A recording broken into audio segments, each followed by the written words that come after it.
네, 수학연습 018 분반 11월 25일 수업 녹화 강의 시작하겠습니다. 이번 주 주제는 16.3 면적분, 16.4 벡터전과 면적분 부분인데, 우선 지난 시간에 실시했던 퀴즈 4 관련해서 잠깐 문제 풀이 및 해설 보고 가겠습니다.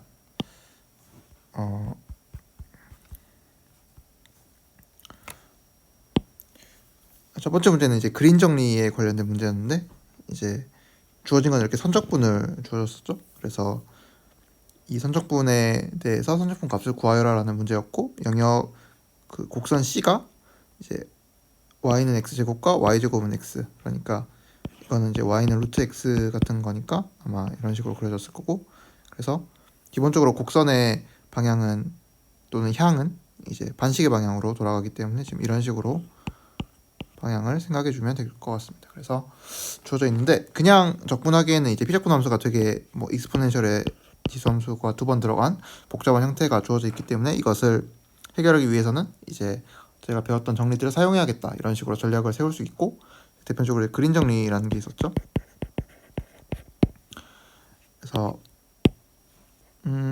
저는 이 형태로 여러분들 다 기억을 해주시면 좋을 것 같은데, 이제 pdx qdy 꼴은 이제 이중적분으로 d, 그리고 라운드 q 라운드 x 빼기 라운드 p 라운드 y. 그래서 이거는 그냥 우리가 선적분 같은 경우에 f를 선적분하는 경우 결과와 같게 되죠. 그래서 그냥 선적분한 것이 바로 이렇게 이중적분으로 나타나게 되고, 이 곡선 C는 D의 경계가 된다는 것도, 그게 이제 핵심이 되겠죠. 그래서 이 D가 어떤 영역이라면은 C는 이제 항상 폐곡선이란 말은 닫힌 곡선이라고도 하는데, 시작점과 끝점이 같은 곡선을 이제 저희가 폐곡선이라고 부르죠. 그래서 지금 C가 마치 폐곡선이기 때문에 이걸로 이제 둘러지는 영역, 그러니까 여기서 영역 D는 그림을 그려본다면 이런 안쪽 부분이 되게 되겠죠. 그래서 그림 정리를 적용하면 이제 바로 이게 P와 Q는 이 벡터장의 첫 번째 성분과 두 번째 성분을 나타내기 때문에 라운드 Q 라운드 X 빼기 라운드 P 라운드 Y를 계산해 주면은 이제 Q 같은 경우에는 X 함수가 없죠. 네. 그래서 그냥 0이고, P는 Y에 관해서만 편미분 해주기 때문에 X가 의미가 없어지고, 그래서 이런 복잡한 함수를 이제 없앨 수 있는 좋은 도구가 되겠죠. 그래서 마이너스 2y가 되고 빼기니까 그냥 2y가 되겠습니다. 그래서 비교적으로 상대적으로 간단한 함수, 비적분 함수 2y를 이 이중적분, D 영역에서 이중적분 하라는 문제와 바뀌게 됩니다. 그림 정리를 사용을 했을 때. 그래서 그러면 이제 이중적분을 해야 되기 때문에, 이제 이중적분은 저희가 항상 포비니 정리를 사용해서 반복적분으로 바꿔서 다중적분의 경우 그렇게 계산을 했죠. 그러면은 이제 y로 일단 이렇게 그 윗끝과 아랫끝을 정하는 게 이제 핵심인데, 제가 일단 바깥쪽에 있는 거를 먼저 고정을 한다라고 생각을 하면 좋다고 그랬어요. 그래서 x는 0에서 여기가 1이죠. 만나는 지점이 표시를 하면은, 그러니까 x좌표도 1이고 y좌표도 1인 영역이 될 거예요.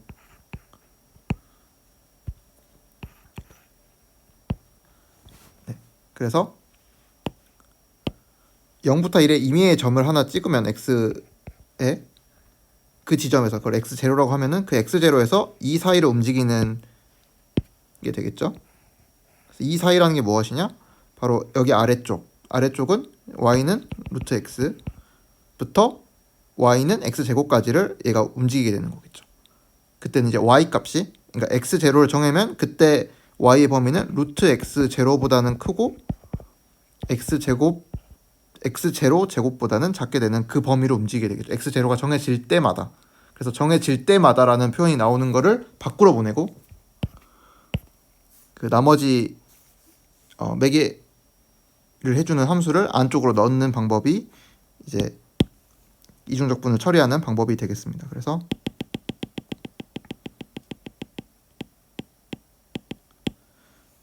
이런 식으로 x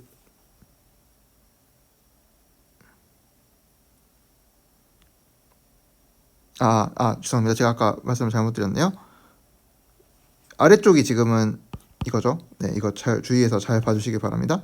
지금 아래쪽 함수가 y는 x제곱이니까 x제곱보다는 크게 잡고 루트 x보다, 왜냐면 0과 1 사이 나니까 그게 맞겠죠. 네, 그래서 이렇게 잡고 윗끝 아래끝 정해서 이제 적분해주면은 이렇게 나오고 제곱이니까요. 그리고 계산이죠, 나머지는. 그래서 10분 함수 계산해주면, 적분 계산해주면은 답이 10분의 3이란 걸 알 수 있습니다. 그래서 그림들을 사용해야만 어떻게 보면 좀 풀 수 있는 문제였죠. 이거를 직접 하기에는 안 해보긴 했지만 좀 귀찮을 것 같네요. 네. 그 다음에 2번 문제 같은 경우에는 회전면에 관한 문제인데 사이클로이드가 나와 있었죠. 그래서 사이클로이드의 매개화된 식은 이렇게 돼 있고, 지금 D좌표를 넣은 거는 이제 이거를, 이 사이클로이드가 지금 XY 평면에 그려져 있다 치고 이거를 X축 주위로 한 바퀴 돌리면 어떤 모양이 될까, 이제 그 공면이 나오겠죠. 회전면이 나오는데, 회전면이 나올 때는 이제 돌리는 축에 있는 좌표가 고정되겠죠. 왜냐면은 여기는 좌표는 이제 한 바퀴를 돈다고 해도 이 X축 상에서 움직이지 않을 테니까, 그래서 여기는 고정이고 나머지 두 좌표 중 하나의 코사인을 주고 하나의 사인을 주면 된다, 이렇게 설명을 드렸어요. 그래서 사실 뭐 보통 이쪽을 코사인 사인으로 주는 게 더 많은 것 같은데 뭐 큰 상관 없습니다. 세타를 이제 어디서부터 매개화 시키냐에 따른 차이인데, 제가 세타를 지금 X축 이 방향에서 이제 위로 올라가는 방향으로 했으니까 이때는 Y 좌표가 이제 사인이 되는 게 맞겠죠. 네. 그리고 D 좌표가 이제 코사인 세타가 되겠죠. 네. 그래서 이렇게 매개화를 하면은 이게 바로 회전면의 매개화가 되는 거겠죠.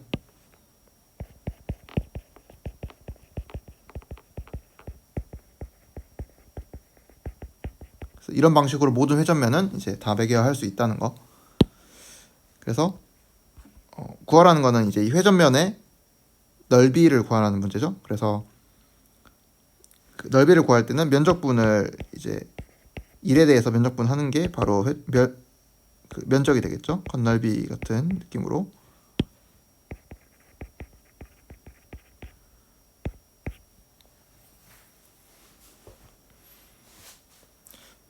건넓이를 하는 거는 이제 뭐 면적이긴 한데 어떤 그 주어진 대상이 3차원에 살고 있기 때문에 3차원에서는 이제 말 그대로 어떤 부피 같은 게 있는 거잖아요. 공간을 차지하고 있는데 그 중에서 바깥쪽에 있는 부분의 넓이라는 뜻에서 이제 건넓이라는 말을 씁니다. 그래서 이제 조금 헷갈린 게 뒤에 이제 부피와 건넓이를 둘 다 묻는 문제 나오고, 비슷한 방법으로 적용 가능하기도 한데 그 지점을 설명드리기 위해서 지금 다시 한번 말씀드리는 거고요. 그래서 이 매개화된, 벡터 함수로 쓰는 게 조금 더 좋긴 한데 벡터 함수로 쓸게요. 왜냐면은 벡터 함수죠 실제로. 왜냐면은 이 변수, 그러니까 예를 들어 R2에서 R3로 가는 느낌이죠.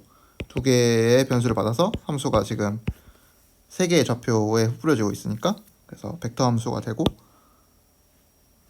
좀 더 정확히 말하면 다변수 벡터 함수가 되겠죠. 그래서 다 벡터 표시를 할게요. 밑에도. 네, 좋습니다.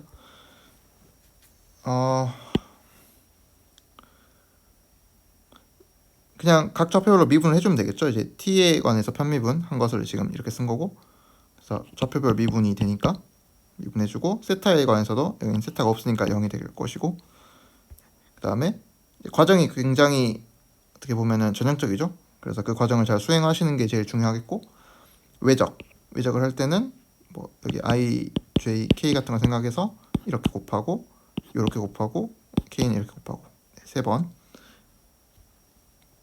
중간에 부호 한번 바뀌는 거, i, j, k에서 이제 j에서 바뀌죠. 플러스 마이너스 플러스를 주기 때문에 행렬식 계산할 때 보면은, 그래서 그 부분도 항상 주의를 잘 기울여서 해주시면 되겠습니다. 그리고 회전면 같은 경우에는 이제 뒤에 공식도 있으니까, 네. 공식이 나온 계기도 사실 몇 번 이걸 반복하다 보면 결국 코사인 사인이 두 좌표에 각각 들어가 있는 게 공통이기 때문에 하는 방식이 되게 비슷하게 항상 비슷해집니다.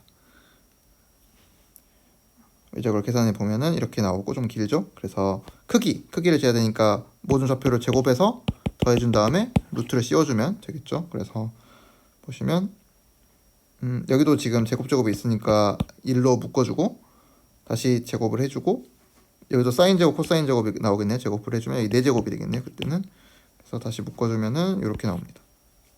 그리고 여기를 봐주시면 다시 한번 사인 제곱 코사인 제곱이 한 번 더 나와서 1이니까 여기 2가 나오고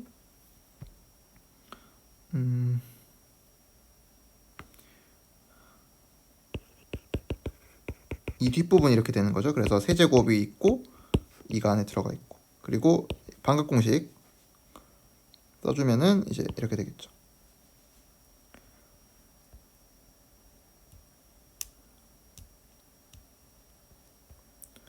그럼 공면의 넓이를 구할 때는 이제 이거를 전체 영역에서 t와 세타가 돌아다니는 범위, 세타는 이제 한 바퀴 돌 거니까 2파이까지가 될 것이고 t도 0부터 2파이까지죠. 그래서 전체를 해주면은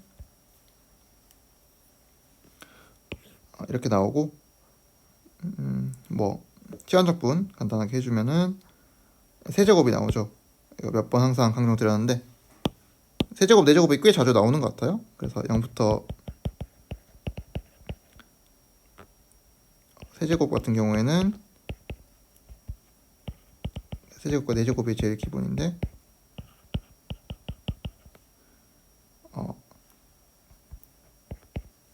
1이 있고 그러니까 1과 4분의 파이라는 두 숫자를 기억하랬어요. 1은 사인 x를 0부터 2파이 적분할 때 나오는 경우고 값이고 사인 제곱을 적분하면 4분의 파이가 나오죠. 그래서 3일 경우에는 홀수는 홀수 따라 그러니까 3분의 2 만약 4제곱을 적분하면 4분의 3을 곱해줘라. 그래서 이거는 3분의 2가 되고 얘는 16분의 3파이가 될 것이고요. 이 공식의 힘은 공식을 만드는 방법은 당연히 이제 n제곱 같은 경우에 이제 부분적분을 사용해서 사인 제곱이랑 사인 n-2제곱을 뺀 다음에 이제 다시 치환적분을 하는 그런 방식인데 그걸 요약을 했으니까 사실 시험 볼 때는 시간을 줄이는 게 좋으니까요. 그래서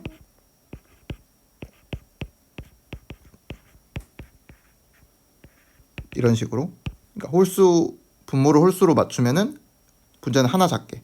그러니까 예를 들어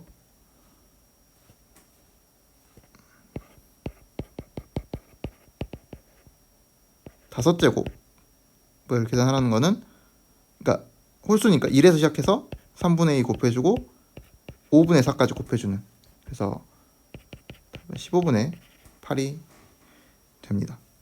비슷하게 그러니까 5면 여기서 끊고 7이면 여기서 끊고 9면 여기서 끊는 거죠. 그 전까지를 전부 다 곱해준다. 6제곱 같은 경우에는 여기에 이제 6분의 5가 더 들어가겠죠. 그래서 얼마인가요? 2니까 32분의 5파이가 되겠죠. 네. 이런 식으로 8분의 7, 10분의 9 이런 식으로 모든 자연수에 대해서 다 성립하는 공식이니까 사실 아주 높은 거는 안 나오지만 3, 4는 되게 자주 나오니까 꼭 사인 세제곱, 4제곱 정도는 꼭 기억을 해주시면 좋을 것 같습니다. 조금 어지러우니까 지울게요.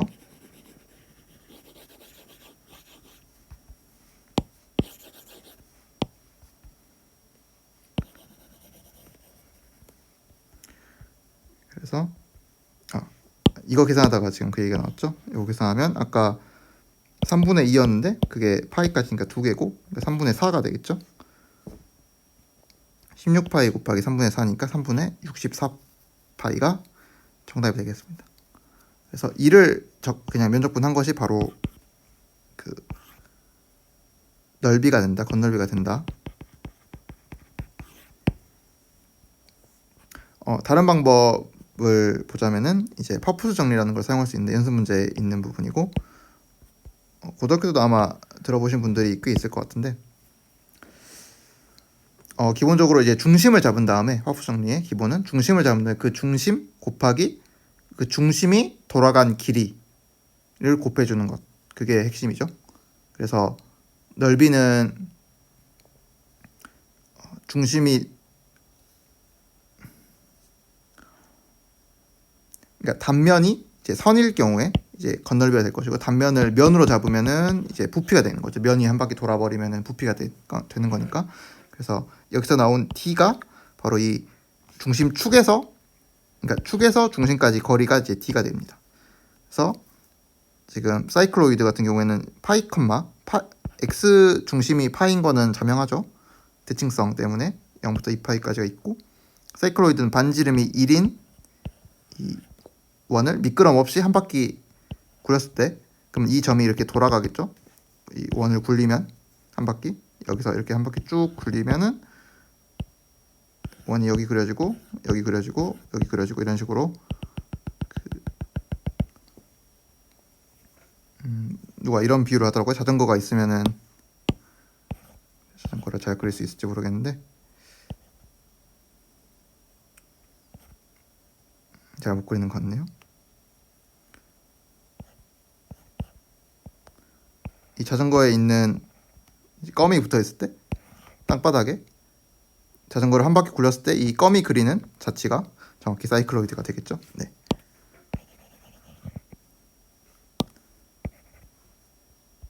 그래서 이 사이클로이드의 중심은 이제 y 중심이 중요하고, 이 높이가 지금 3분의 4가 나왔습니다. 그래서 뒤에 3분의 4를 넣어주고, 이 l은 사이클로이드 길이가 될 거예요. 그래서 길이를 구해주고 중심을 구해주면은 이 두 정보를 알고 있다면 이제 이 사이클로이드를 회전시켰을 때 나오는 회전면의 건널비를 바로 구할 수 있습니다.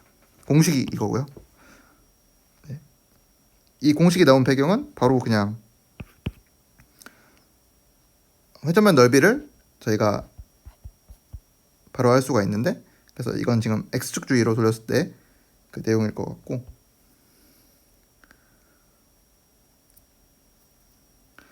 여기서 이제 이 부분이 바로 정확히 선적분의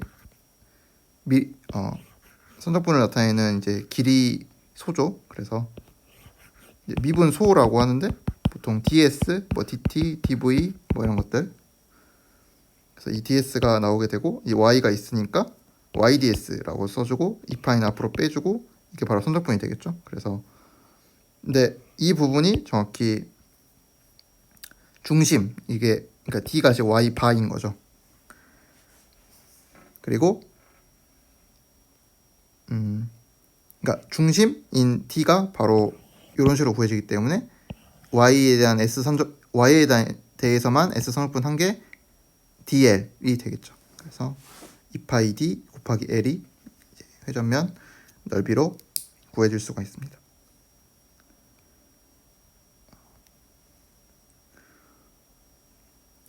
사이클로이드 길이를 구하는 방법은 그냥 길이 공식 그대로 넣어줘가지고 구할 수 있고, 그래서 x 지금 매개화가 앞서 t-sin t, 1-코사인 t니까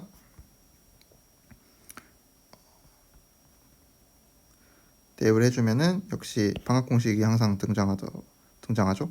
그래서 주면은 여기도 2분의 t니까, 그러니까 1이 4개 있는 거죠. 2분의 파이까지가 4번 반복되니까 절대값도 있고, 그래서 이렇게 8로 구해주시면 되겠습니다. 반지름이 1이니까 적게 말하면 8인데, 그래서 뭐 이게 r이라면 8r이 되겠죠. 그 정도는 쉽게 생각하실 수 있을 거니까.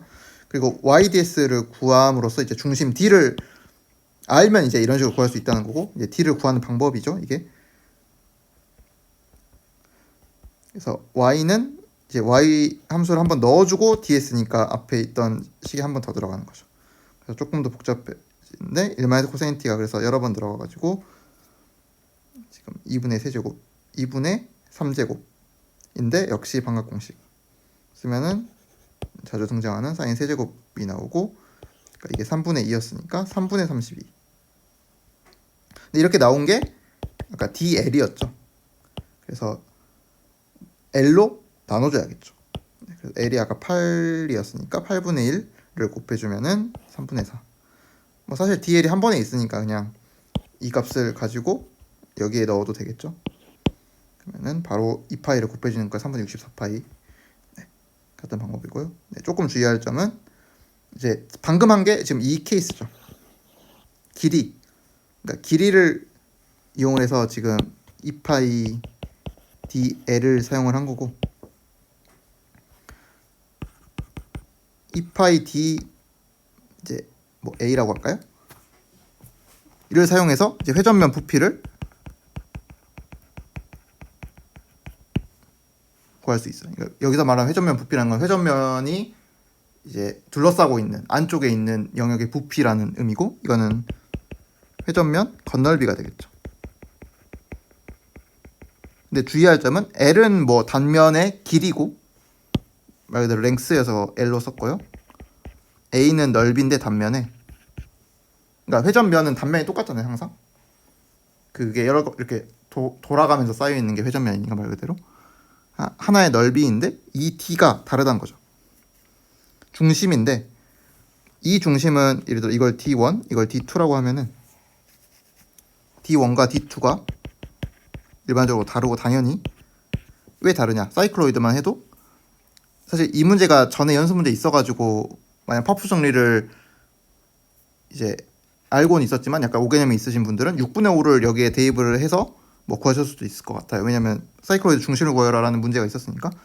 잘 읽어보면 그 문제는 몇 단원인지 정확히 기억이 안 나는데 아마 그 그린 정리 나온 단원이겠죠. 그래서 사이클로이드 X축을 둘러싼 영역에, 그러니까 여기와 여기의 영역, 이 영역의 질량 중심을 구하라는 문제였고, 계산은 그래서 영역이니까 중적분을 한 다음에 예를 들어 y가 결국 핵심이니까 x는 어차피 대칭성이 항상 있기 때문에 y대에 중적분을 한 다음에 넓이로 나눠준 것이 이제 중심이 되겠죠, 이때는. 그래서 그때는 6분의 5가 나왔지만 지금 상황은 y에 대해 선적분을 한 다음에 길이로 나눠줘야겠죠. 그래야 이제 그냥 사이클로이드만의 이제 중심이 나올 테니까 그때는 이제 3분의 4라는 값이 나와서 회전면을 사용할 경우에는 파푸 정리를 적용할 때 요 값을 써서 하고, 그러니까 사이클로이드를 이렇게 한 바퀴 돌렸을 때 나오는 영역의 부피를 구하라 하면은 정확히 이 결과를 사용해서도 값을 구해낼 수 있겠죠. 물론 그때는 이제 이 넓이를 알아야 되고,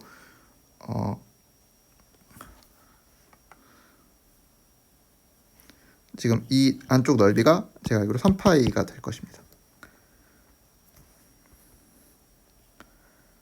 그래서 그 둘을 헷갈리지 않으시기를 이제 당부드리면서 마지막 문제, 이제 입체각 관련해서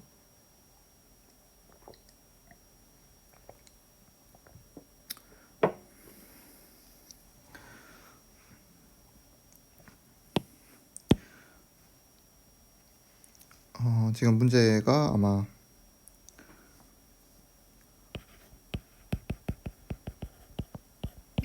뭐 이렇게나마 나와 있을 텐데, 그래서 여기 요 숫자는 그냥 2022년이어서 만들어 본 숫자였고 원뿔이고, 왜냐면은 이제 입체각 이 원뿔에 영역이 있을 텐데 그 영역에서 말 그대로 단위 구 위로 약간 사형을 시킨다고 생각하면 되겠죠. 그래서 그 영역이 차지하는 이제 구상의 넓이는 이 구의 요 부분이 될 텐데,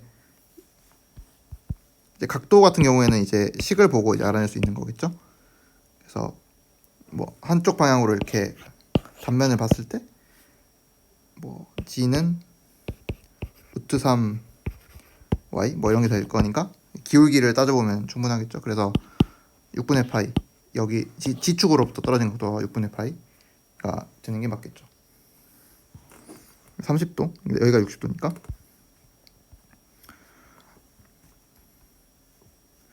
단위 구면에 맺히는 상의 넓이가 입체각의 의미고, 그러니까 정의가 되겠죠. 그래서 결국 이 구상의 이 넓이를 구하라는 건데, 이제 구상이니까 말 그대로 구면좌표기를 쓰면 되게 좋겠다라는 생각을 할 수 있고,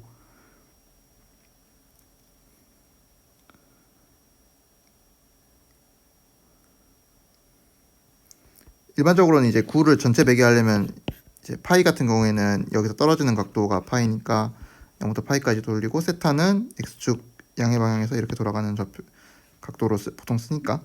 네. 그래서 사실 이 과정은 이제 9일 경우는 되게 많이 해보실 거고, 이제 저희가 어찌 보면은 이제 구면 좌표계를 사용했을 때는 이제 사실 로가 있었는데 다 로를 고정시킨 거죠. 로가 1인 케이스로. 그때 나오는 자코비안이 원래 로 제곱 사인파인데 역시 로가 1이니까 그냥 사인파이가 나오는, 그러니까 이게 자코비안과 일치하는 결과를 주게 되는 거죠. 그래서 그러니까 원래 얘를 곱해주고 적분을 해야 되나, 자코비안 할 때도 마찬가지로 같은 결과를 얻을 수가 있습니다. 그래서 S의 넓이는 면적분이 될 것이고, 면적분으로 생각을 할 때도 역시 이 값이 곱해지면서 이제 이중 적분으로 바뀌게 되겠죠. 그리고 매개화는 이제 이 영역에 맞춰서 해줘야 되는데 각도를 저희가 알고 있죠. 30도만큼 떨어진 내려오는 각도이기 때문에 0부터 6분의 파이까지만 생각을 해주면 되고, 그래서 사인이니까 마이너스 코사인이 될 것이고, 적분하면 그래서 2파이 곱하기 이 값 계산해주면은 음수니까 바뀌죠. 그래서 1 빼기 2분의 루트 3 코사인 6분의 파이 계산해서 답이 면적분이래 입체각이 되겠습니다. 그러니까 입체각은 어떤 영역 또는 공면의 단위구면상, 후에 좀 더 설명드리겠습니다. 정확히 말하면 이제 공면으로 보는 게 맞을 것 같고, 또 공면이 예를 들어 이렇게 요런 형태면은, 이것도 나중에 다시 한번 설명드리겠지만, 이쪽은 법선 벡터라고 해서 이제 바깥으로 나가는 법선 벡터를 쓰면은 이쪽은 이렇게 나가고 이쪽은 반대로 나가죠. 그래서 이때는 사실 상쇄가 돼요. 그래서 입체각을 칠 때는 이렇게 한쪽, 예를 들어 반구만 생각을 하면은 이제 괜찮겠죠.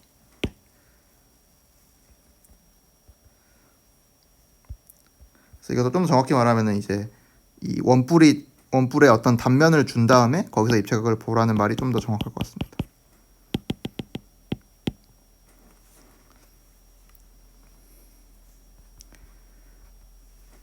그래서 퀴즈 문제를 풀어보았고, 꼭 다시 결과가 생각보다 안 좋으신 분들도 있을 것 같은데, 그러면은 꼭 지금 말씀드린 내용을 바탕으로 복습을 하셔가지고 부족한 부분을 채우시면 좋을 것 같습니다. 이어서 계속 진도 나가보도록 하겠습니다. 그리고 기출문제도 지난번에 입체각 관련된 문제를 다 못 풀었는데 그 부분도 마저 풀고 이어서 하도록 하겠습니다. 그래서 이 부분은 지난 시간 복습인데, 어떻게 보면은 짧게 다시 한번 보면은 이제 면적분이라는 것을 저희가 선적분과 항상 비교를 하면서 생각을 했고, 왜냐면 둘의 과정이 상당히 비슷하기 때문에.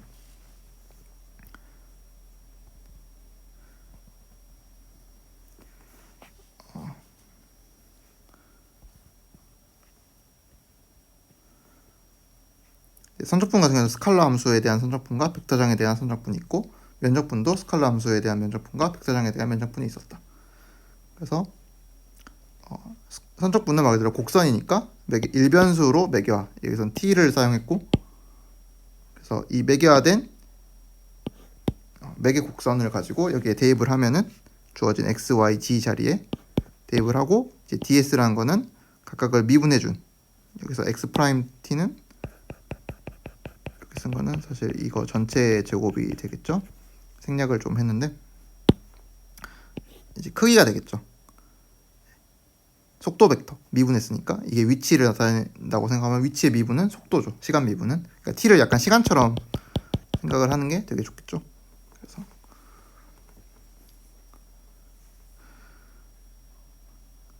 크기를 넣어주고 dt를 넣어주면은 이게 스칼라 함수의 선적분에 대한 정의고, 벡터장 선적분은 역시 마찬가지로 대입을 해주는데, 얘가 벡터니까 여기도 벡터를 해줘야겠다는 생각으로 그냥 속도 벡터를 바로, 그러니까 x 프라임 t, y 프라임 t, g 프라임 t를 내적을 해주면 이제 각각 맞겠죠. 여기도 3차원 공간의 벡터 함수이니까요. 그래서 근데 이거를 스칼라 함수와 연결짓는 방법은 이제 이 크기로 이제 나눠주고 다시 곱해줘. 그러면 이제 한 개 없죠. 지워지면 마찬가지니까. 그래서 이 부분을 이제 단위 접선 벡터라고 하죠. 속도 벡터를 속도 벡터의 크기로 나눠줬으니까, 왜냐면은 곡선에서 운동 방향이 이렇게 있을 때 속도가 되는 방향은 이거의 접선 방향이라는 것을 잘 알고 있습니다. 그래서 단위 접선 벡터가 될 것이고, 이 부분이 역시 ds로 바뀌는 거죠. 그래서 f와 t를 내적을 해서 스칼라 함수를 선적분한 것이 된다. 그래서 벡터장 선적분도 스칼라 함수의 선적분으로 표현할 수 있다. 그리고 앞서 퀴즈 문제를 보면서 봤지만 만약 f가 그냥 2차원이라고 생각했을 때 그러면은 이 벡터장을 좌표 함수로 p, q로 쓰면은 그리고 이게 dr이 결국 아까 r 감마 프라임 t니까 x 프라임 t, y 프라임 t죠. 그래서 이 결과가 x 프라임 t dt가 dx, y 프라임 t dt가 dy니까 그냥 저희가 아까 봤던 이 식 사실 여기도 조금 더 정확했으면 여기 괄호가 한 번 더 들어가는 게 맞겠죠. 그러니까 전체에 대한 부분이니까. 근데 이거는 생략을 많이 해서 그래서 C에 대해서 PDX, QDY를 적분한 게 바로 이 벡터장 선적분의 다른 표현이죠. 그래서 이 선적분한 거를 그린 정리를 사용해서 특히 바꿀 수 있어요. 2차원일 경우에는 면적분도 마찬가지. 달라지는 거는 이제 곡면이니까 매개화가 두 개, U와 V로 지금 매개화가 돼 있죠. 범위를 이렇게 줬다고 하면은 스칼라 함수 면적분은 이제 두 개로 해야 되니까 두 개를 써주고 UV 그대로 넣어주고 X, Y, G 자리에 X, Y, G를 각각 UV로 매개화를 했으니까. 그래서 이거의 대표적인 예시가 아까 뭐 구면 같은 경우에는 사인 파이, 뭐 코사인 세타, 사인 파이, 사인 세타, 코사인 파이. 그래서 파이와 세타라는 두 개의 매개 변수로 이렇게 X, Y, G 좌표를 표현했죠. 그리고 여기 들어가는 스칼라 함수 공면이 있으면은 저희가 U커브, V커브라고 불렀어요. 그래서 하나를 고정했을 때 나오는 이 공면상의 곡선에 대해서 저선 벡터가 이제 XU, XV가 될 텐데 그거의 외적이면은 방향은 둘과 각각 수직인 방향이고 이거의 크기는 이 둘을 이루는 평행사변의 크기만큼이 이제 되겠죠. 외적의 기본 성질이니까.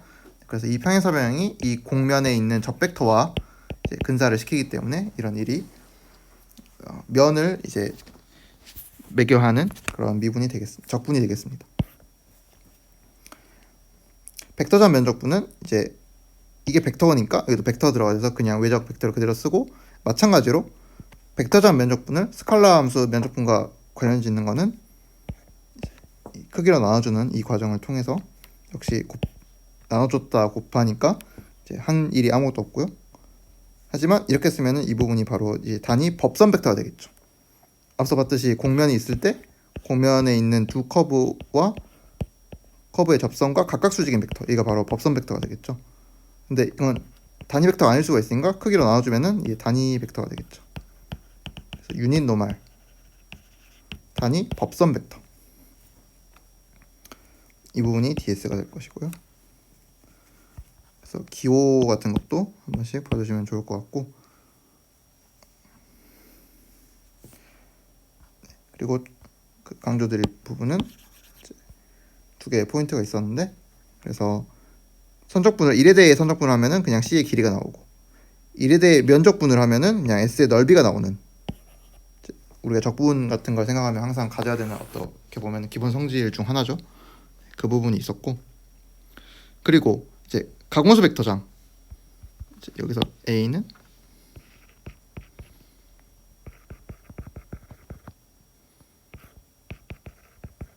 이렇게 된 가공수 벡터장이었는데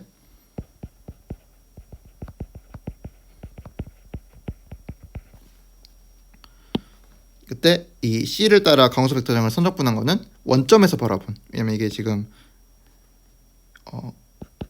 R2 평면에서 원점에서는 이제 정의가 안 되죠. 그래서 원점의 기준점 같은 느낌으로 C가 있을 때 여기서 여기까지 돌아간 각도를 해주는 그런 의미가 됐었죠. 그래서 가공수 벡터장을 C에 관해 선적분하면은 원점에서 바라본 C가 돌아간 각도를 말해준다. 그래서 이런 좀 어려워 보이는 적분을 물어봤을 때 바로 이걸로 대답할 수 있다. 이런 관점에서 이제 시험 문제도 되게 많이 나오고 굉장히 중요한 포인트였던 거를 아마 중간고사를 보면서도 많이 느꼈을 거예요. 네.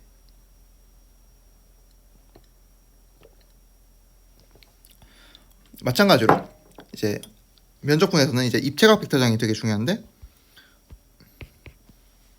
역시 A는 조금 공간이 좁으니까 옮겨볼게요.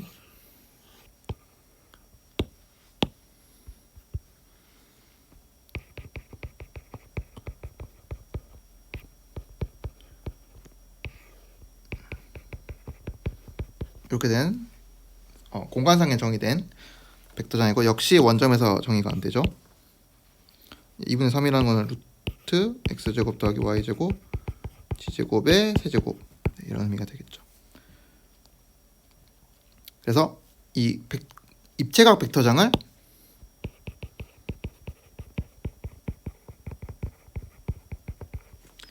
공면 S에 대해서 면적분을 하면은 이제 공면 S의 입체각, 앞서 봤던 입체각이라는 거는 그 공면을 단위 구면상으로 사용시켰을 때 그 구면에 맺히는 넓이가, 그래서 전체를 다 원점 중심을 다 둘러싸면 4파이가 될 것이고, 마찬가지로 평면에서는 2파이가 전체 360도, 그러니까 전체 평면각이 될 것이고, 공간에서는 단위 9의 넓이죠. 4파이가. 그러니까 단위 원의 길이고요. 원주의 길이고요. 네, 그래서 역시 그러한 과정을 얻을 수가 있고,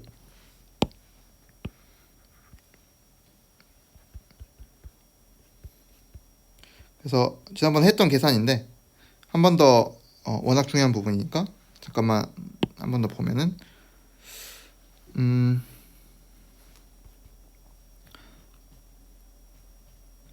네, 강원도 벡터형이 주어져 있고 이렇게 정의가 됐었죠. 크기 제곱으로 나눠주고, 여기는 원래 x, y라는 요 벡터장에 이제 이거는 반식의 90도 회전을 이제 스타라고 썼었죠. 그래서 만약 이건 A2라고 쓴 이유는 이제 앞서 이 A가 이제 거의 비슷하지만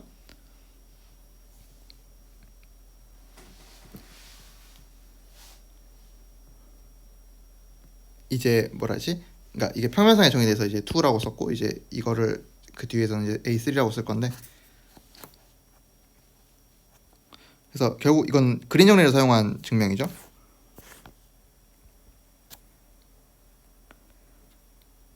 그러면은 만약 이거의 로테이션을 계산하겠다. 근데 이 D라는 영역이 이 전체 영역이었는데 이 A가 하필이면은 원점에서 정의가 안 되죠. 그래서 원점 주위를 B2, 이 B는 이제 볼이라는 의미고 2차원상의 볼이라는 의미여서 이만큼 원점 주위의 엡실론만큼을, 이렇게 엡실론은 보통 적당히 작은 수라고 생각하면, 충분히 작은 수라고 생각하면 될 것 같아요. 도려낸 이유는 이제 원점은 정의가 안 되기 때문에 정의되는 부분에서 이제 그린 정리를 쓸 수가 있죠. 그래서 정의 안 되는 부분을 빼주고 로테이션을 구하면은, 로테이션이란 게 사실 아까 썼던 이게 로테이션의 정의였죠.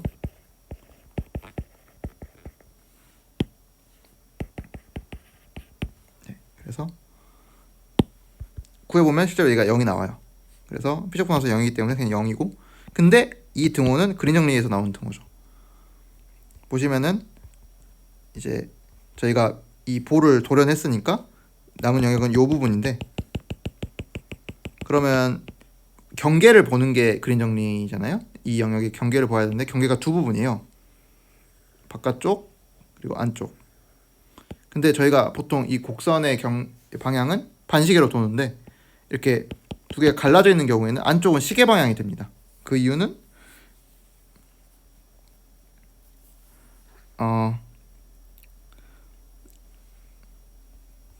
이 영역을 그냥 이렇게 잘랐다고 생각을 해보시면, 여기 사이에 이렇게 약간 다리를 만들어서 잘랐다고 생각하면 이쪽은 바깥쪽으로 도는 게 맞는데, 돌다가 이렇게 들어오려면은 이렇게 들어가야 되겠죠. 그래서 이 방향으로 맞게 가려면은 여기가 안쪽이 시계 방향으로 돌아야 될 것이고, 그 아래 반쪽은 역시 반시계로 돌다가도 안으로 들어오면서 여기가 시계가 방향이 되겠죠. 그래서 이렇게 영역의 경계가 바깥과 안이 분리돼 있으면은 바깥쪽은 반시계로 도는 게 원래대로 도는 대로 맞고, 안쪽이 시계로 도는 거죠. 그리고 이 사이 이렇게 만나는 화살표들은 이제 더해지면서 지워지는, 그러니까 이 다리를 되게 얇게 만들면은 근사가 되겠죠. 그래서 그린 정리를 쓰면은 이제 바깥쪽 경계를 지금 바운더리 1, 안쪽 경계를 바운더리 2라고 쓴 건데, 바깥쪽은 지금 화살표를 사용해서 저희가 보통 이렇게 적분에 동그라미가 더 들어간 건 이제 폐곡선 또는 폐공면에 대한 적분에서 이렇게 쓰고, 방향도 이렇게 표시를 해줬어요. 그래서 바깥쪽은 반시계, 안쪽은 시계. 지금 이게 시계 방향 맞죠? 네. 그래서 이 시계 방향을 저희가 표준적인 방식으로 바꾸려면 마이너스를 붙이고 반시계로 다시 바꿔주는 거죠. 그러면 이게 뺀 게 0이니까 이 둘은 사실 같은 값을 준다라는 걸 알 수 있고, 그래서 여기부터 쓴 거는 전부 다 기본적인, 저희가 표준적인 방향은 곡선이 돌아갈 때는 평면상에서 반시계 방향 도는 거를 기본으로 합니다. 그래서 구하고 싶은 거는 사실 요게 되겠죠. 그래서 이거를 이제 C라고 썼고, 근데 이게 작은 볼, B2의 볼이란 건 이 엡실론이 되게 작은 숫자인 이 경우와 같다. 근데 이 경우에는 직접 계산을 한번 그냥 해버릴 수 있겠죠. 강원서 벡터장 주어져 있으니까. 그리고 매개와도 어렵지가 않고, 엡실론 반지름이 엡실론인 1이니까 엡실론 코사인 스타, 엡실론 사인 스타로 놓고 매개화를 해서 대입을 해주면 0부터 2파이까지, 여기는 R 제곱이니까 엡실론 제곱 들어가고 D스타 해주면은 그냥 전부 2파이가 나오는 경우가 되겠습니다. 이거랑 비교해서 이제 면적분 경우에 이제 입체각 벡터장 A를 써서 보면은, 그래서 이거를 이제 A3라고 하려고 했는데 3차원에서 형태는 이렇게 돼 있고, 이거를 크기를 세제곱으로 바꿔준 거 봐주시고, 이 영역이 이제 중심을 포함한다, 원점을 포함하는 어떤 영역, 약간 슬라임 같은 거라고 생각을 하시면 공간을 이렇게 차지하고 있는 거죠. 원점이 여기 있고, 이 원점을 먹고 있는 어떤 슬라임이 있는데, 그 슬라임의 경계를 이제 보겠다는 거죠. 그래서 이때 ADS를 계산하면은 어떻게 될 것인가. 역시 여기서 원점 정의가 안 되니까 얘를 도려냅니다. 그래서 여기는 사실 발산 정리라는 게 들어가는데, 그래서 이 부분은 조금 다음 진도까지 마치고 조금 더 자세히 설명을 하도록 하겠습니다. 기본적인 방법은 거의 비슷해가지고 그림 정리랑. 그래서 이 내용을 이제 얼마나 유사하게 따라가고 있는지를 좀 주목해서 봐주시면 더 좋을 것 같아요. 그래서 역시 원점을 도려내고 여기서 다이버전스를 구하면은 그냥 계산을 통해서 이 다이버전스가 0이란 걸 알 수가 있어요. 이 입체각 벡터장에. 그래서 0이어서 이건 0이고, 발산 정리. 그래서 마찬가지로 3차원 영역의 경계는 2차원 공면이고, 바깥쪽 공면이 있고 안쪽 공면이 있죠. 안쪽 공면이 지금 구면이 되는 거겠죠. 9를 도려냈으니까. 그리고 공면에서는 바깥쪽으로 나가는 게 표준적인 방향이에요. 근데 역시 이 안쪽에 이렇게 구멍이 나 있는 경우에는 여기를 안으로 해주는 게 맞고,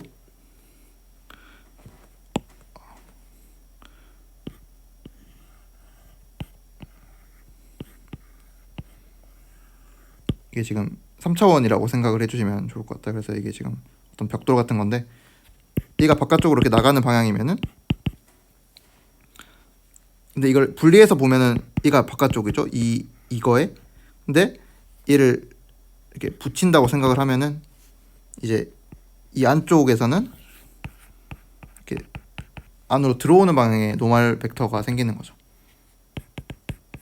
그래서 이렇게 경계가 둘로 분리되어 있을 때는 바깥과 안이 서로 다른 방향을 준다. 아까 이거랑 완벽히 일치하는 내용이 되겠죠. 그래서 여기서는 outward, inward라는 표현을 써서 outward normal, inward normal, 바깥쪽 법선 벡터와 안쪽 방향으로 들어오는 법선 벡터를 생각을 하는데, 그러니까 이쪽이 inward가 되는 거죠. 기본적으로는 그 경계가 두 개로 쪼개지니까. 근데 역시 방향 바꿔가지고 마이너스 5를 주고, 그러면 마찬가지로 0이 이 둘의 차와 같으니까 이 둘은 항상 같은 값을 가지게 됩니다. 그리고 이 도련의 만큼의 반지름을 매우 작게 잡으면은 역시 계산. A는 이거였고, N은 단위 법선 벡터죠. 그래서 R을 크기로 나눠주고 계산해주면은 R이니까 내적 크기 제곱이죠. 그리고 여기 4제곱이니까 제곱만 남고, 근데 이 볼에서는 반지름의 길이가 항상 일정하죠. 그래서 엡실론 제곱 밖으로 빼버리면은 그냥 면적분, 이 3차원 볼에 아까 B2라고 쓴 거는 2차원 볼이니까 이 원판이 될 것이고, B3니까 속이 꽉 찬 구가 되겠죠.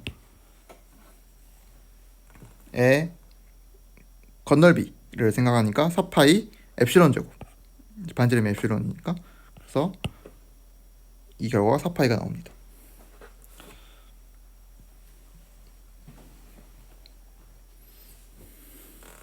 그래서 입체각 벡터장으로 이제 전체 입체각을 4파이로 계산하는 방법이라고 생각하셔도 되겠죠. 왜냐면 이 원점을 중심으로 했는데 이 원점을 R이 이렇게 이 슬라임이 원점을 잘 둘러싸고 있는 슬라임이기 때문에 전체 결과가 다 나오게 되는 거겠습니다.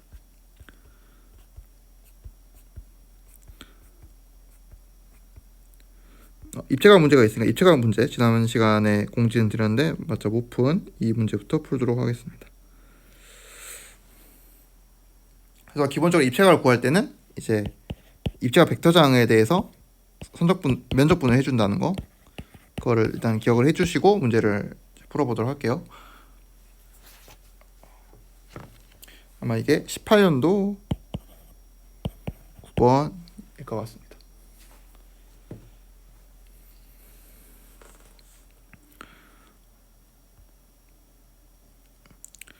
3차원 공간이 주어져 있고 세 점을 주고 삼각형 ABC, 내부 공면이라 했지만 삼각형이니까 이제 평면이 되겠죠. 정확히 말하면 평면도 공면의 일부니까 이렇게 서술한 것 같고, 입체각을 구하시오. 입체각의 정의대로 생각을 하면 될 것이고, 면적분을 주고 이거를 구해봐라 라고 하는데, 형태가 지금 그 강원도 벡터장에서 많이 보던, 입체각 벡터에서 많이 보던 형태가 나오죠. x제곱 더하기 y제곱 g제곱에 이제 2분의 3 거듭제곱이 있는 이 파트가 나오니까 이제 그걸 좀 유념을 해서 생각을 해주시면 될 것 같습니다. 우선 평면의 방정식을 생각을 해야 되는데 조금 생소하실 수도 있으니까 다시 보면은 절편을 사용해서, 이 경우에는 절편을 준 거죠. 지금 각 축과 만나는 점을 줬기 때문에 이러한 방식을 생각할 수가 있고, 저희 그냥 xy 평면에서만 생각을 해봐도 x절편이 a고 y절편이 b이면은 이 방정식이 이렇게 써지잖아요. 기울기가 뭐 마이너스 a분의 b고 y절편이 b니까 네.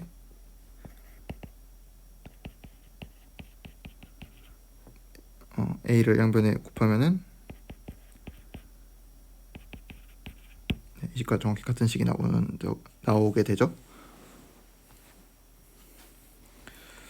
네, 마찬가지로 그 3차원에서 평면의 방식을 할 때도 절편이 주어면은 이런 식으로 구할 수가 있고, 그래서 이게 바로 생각이 나셨다면 이 방법이 좀 더 빠를 것 같고, 아니라고 치면은 평면 방식을 처음 세웠던 원리대로 돌아가서 풀어야겠죠. 그래서 법선 벡터를 평면 방식을 구하려면 법선 벡터와 그 평면을 지나는 한 점의 정보가 있어야 구할 수가 있죠.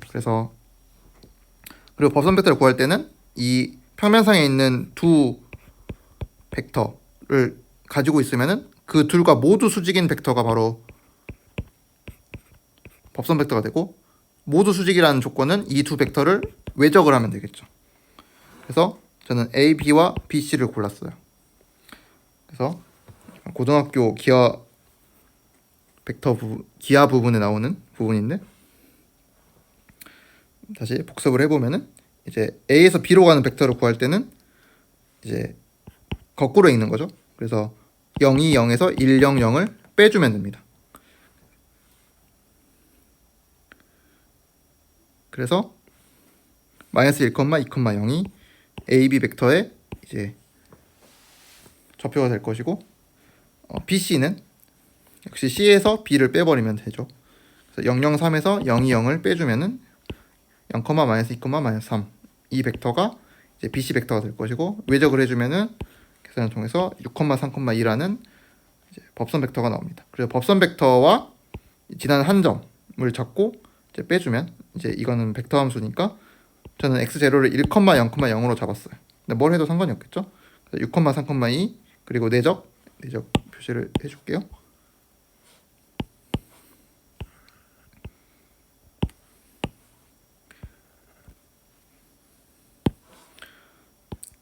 0,0,0을 삼았으니까 x 빼기 1, y, g를 내적을 해준 게 0이다.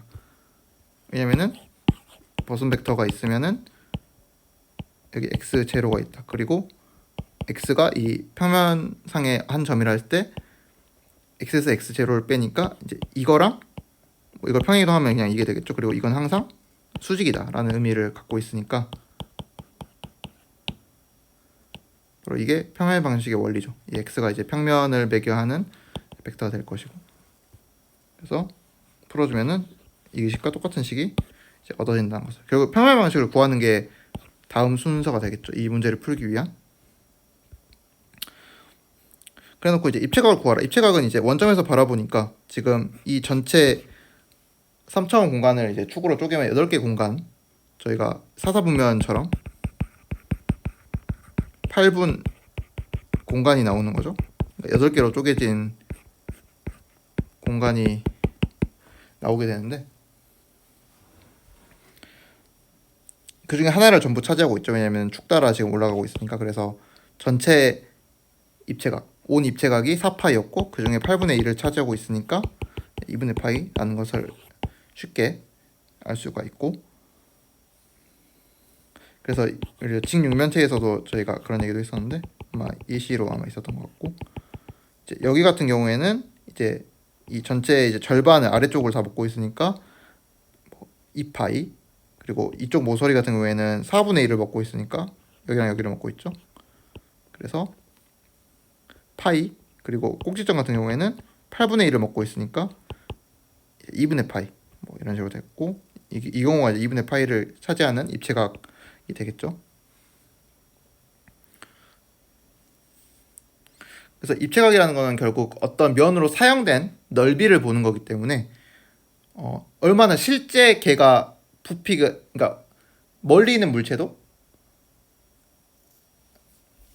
그러니까 아주 큰 물체도 멀리 있다고 하면은 그렇게 크게 보이지 않는 것처럼 어떤 면을 통해서 저희가 인식을 하기 때문에 그래서 예를 들어 아마 얼마 안 됐던 것 같은데 11월 초인가요? 그 월식이 있었는데 월식은 좀 다르긴 하다. 아무튼 저희가 뭐 일식 같은 게 또 생각을 해보면은 일식이 이제 달이 태양을 가리는 거잖아요.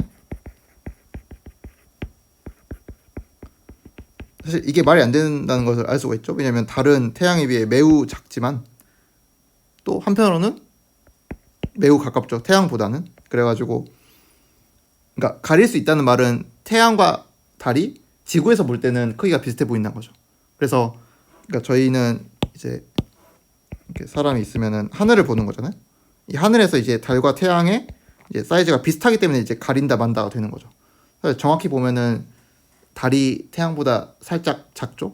그래서 이제 일식 중에 이제 태양이 있고 달이 요만큼만 가려가지고 이렇게 고리로 나타나는 이제 금환일식이라고 부르는 현상도 있는데, 아무튼 거의 비슷하다 이거죠. 그러니까 태양과 달이 하늘에서 이루는 입체각이 비슷하다는 거죠. 그래서 태양과 달의 실제 사이즈를 저희가 지금 보고 있는 게 아니고 하늘면에 투영된 크기를 보는 거죠. 그래서 이 개념이 정확히 입체각이다라고 생각을 해주시면 좋을 것 같습니다.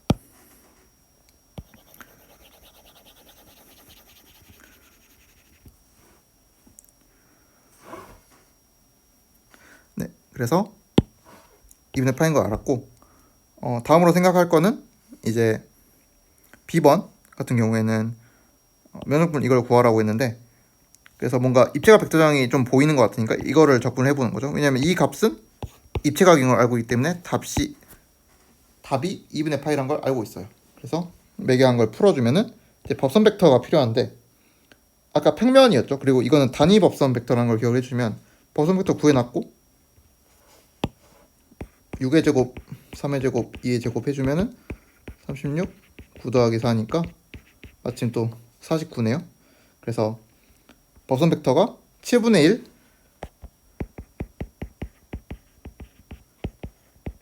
단위 법선 벡터가 7분의 1에 6, 3,2가 되는 거죠. 그래서 이걸 대입을 해주면은 6, 3, 2가 나오니까 6x 더하기 3y 더하기 2인데 S의 식이 정확히 6x 더하기 3y 더하기 2g는 6인 식이죠. 그래서 바로 요 분자가 그냥 상수 6이 돼버리는 거예요. S 위에서 하는 거기 때문에. 그래서 7분의 1로 쏙 빠지고 우리가 구하고 싶은 게 이만큼이죠. 별이라고 하면은 7분의 6 별이 2분의 파인 거죠. 그래서 별은 2분의 파이 곱하기 6분의 7. 그래서 답은 12분의 7파이가 우리가 구하고자 하는 면적분이 되겠습니다. 그래서 이 면적분은 사실 입체각 벡터장을 면적분 함으로써 얻을 수 있는 면적분이었던 거죠. 그리고 주어진 식이 이제 이 식을 상수로 잘 빠지게끔 만들어주고 있기 때문에 저희가 답을 12분의 7파이라고 얻을 수 있었던 그런 문제였습니다. 그래서 꼭 기출문제고 한 번씩 더 풀어보시기를 강조드립니다. 그래서 한 문제만 더 풀어보고 마치려고 하는데 조금 더 스칼라 함수 면적분 같은 경우이고 공면에서 타원면이죠. 타원면이고 g가 0보다 크니까 타원면의 위쪽 절반만 이렇게 생각을 하고 제가 강조드렸던 것 중 하나가 또 이렇게 그림을 최대한 그려볼 수 있으면 그려보는 게 되게 좋다는 거. 그래서 여기 같은 경우에는 이제 타원면이니까 여기가 1, 여기가 2가 되겠죠. 위치상으로 보면은 여기 꼭지점 같은 느낌이. 그래서 정의된 함수를 주고 이제 스칼라 함수 면적분을 구하라 라는 문제인데 연도가 정확히 기억나는데 18 아니면 19인 것 같아요. 6번 문제이고 그래서 그냥 정의대로 넣어보면은 이렇게 되는데 이거 쪼갤 수 있겠죠? 각각으로 더하기에 대해서 적분은 쪼개지니까 생각을 해보면 이제 x제곱 y제곱이 들어가는데 s 함수에서 x제곱 그러니까 여기서 x제곱이란 거는 x가 1일 때는 이제 1이고 뭐 x가 좀 작아지면은 작아질 테고 x가 0일 때는 이제 이 값이 없는 거겠죠? 근데 그걸 S 위에서 그러니까 S 위에서 X좌표가 돌아다니는 느낌이랑 S 위에서 Y좌표가 돌아다니는 느낌이랑 지금 이 길이가 똑같기 때문에 이 둘의 결과값은 똑같다는 것을 이제 약간 생각을 할 수가 있겠죠. 조금 감이 덜 오신다고 생각을 하면은 그냥 말 그대로 매개화를 해서 매개할 수 있잖아요. 이런 식으로 제가 조금 쓰다가 그런 것 같은데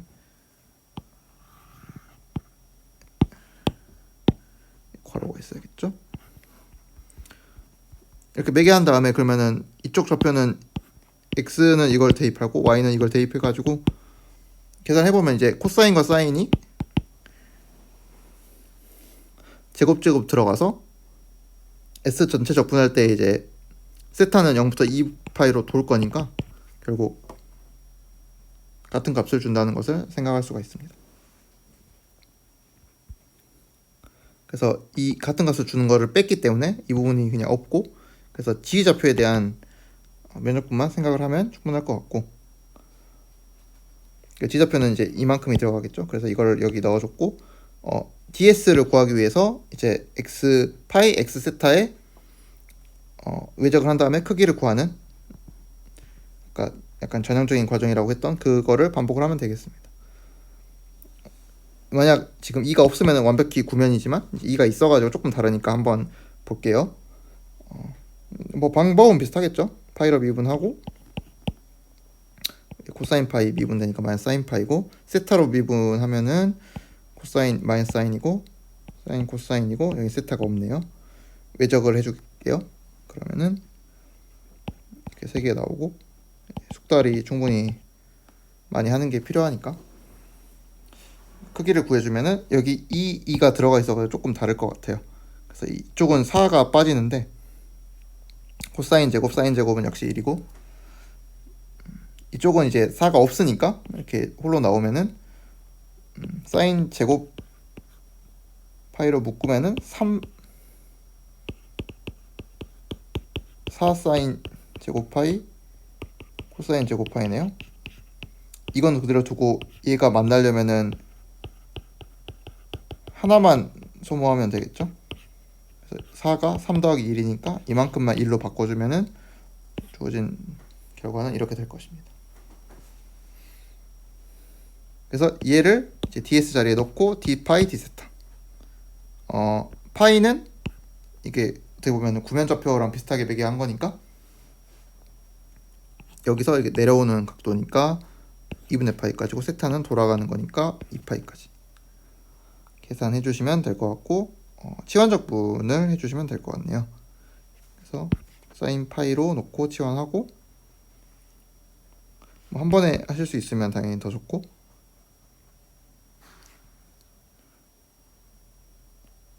그래서 저는 아마 이거 안을 전체를 치환한 것 같네요. 그래서 6K DK를 이제 넣어야 되니까 이렇게 됐고